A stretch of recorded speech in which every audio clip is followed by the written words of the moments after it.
মহানগৰীৰ পামহিৰ ভীমাশংকৰ জ্যোতিৰ্লিংগত উপস্থিত মুখ্যমন্ত্ৰী ডক্টৰ হিমন্ত বিশ্ব শৰ্মা। জ্যোতিৰ্লিংগত উপস্থিত হৈ পূজা অৰ্চনা মুখ্যমন্ত্ৰীগৰাকীৰ। বুজ ললে ভীমাশংকৰ জ্যোতিৰ্লিংগলৈ যোৱা পথ আৰু বিভিন্ন উন্নয়নমূলক কামৰ। ভীমাশংকৰ জ্যোতিৰ্লিংগৰ উন্নয়নৰ বাবে 15 কোটিৰ আঁচনি গ্ৰহণ চৰকাৰৰ।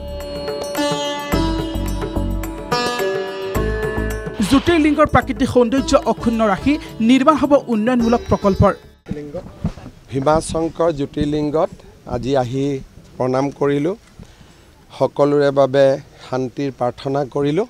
ইয়াত কিছুমান অকণমান কাম হৈ আছে, সেইখিনিও এবাৰ চালোঁ আৰু দৰ্শন কৰি মনটো প্ৰশান্তিৰে ভৰি পৰিলে।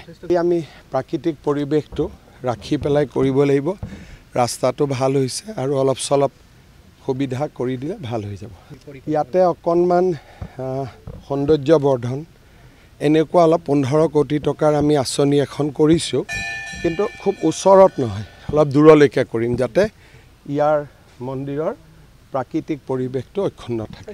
মুখ্যমন্ত্ৰী আশাবাদী মা কামাখ্যাৰ দৰে আন এটা উল্লেখযোগ্য পৰ্যটনস্থলী ৰূপে পৰিগণিত হ'ব ভীমাশংকৰ জ্যোতিৰ্লিংগ। বহু দেশী বিদেশী ভক্ত আহে ভীমাশংকৰ জ্যোতিৰ্লিংগলৈ। লগতে বন্যহস্তীৰ বিচৰণ সন্দৰ্ভতো মন্তব্য মুখ্যমন্ত্ৰীৰ। বন্যহস্তীৰ বাবে ইয়াত বিশেষ বৃক্ষ ৰোপণ কৰা হ'ব। ইয়াতেতো হাতীৰে জেগা এইখিনি আৰু হাতীয়ে বাবাক সেৱা কৰিব আহিয়ে থাকিব, গতিকে হাতীৰ পাতো আঁতৰিব পৰা নাযাব। হাতীৰ কাৰণে অলপ নেপিয়াৰ গাছ আদি লগাই দিলে হাতীয়ে খাদ্য পালে আৰু মানুহক দিগদাৰী নকৰে। ইয়াতে মানুহে দ্বাদশ জ্যোতিৰ্লিংগ বুলি আমাৰ এই মন্দিৰটোক এতিয়া মানুহে বিশ্বাস কৰা হৈছে।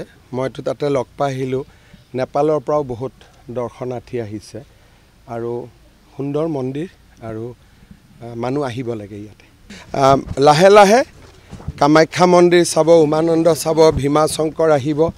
মানুহৰ আগতে অকল কামাখ্যা মন্দিৰত আহিছিল, এতিয়া ভীমাশংকৰো লগত যোগ হৈছে।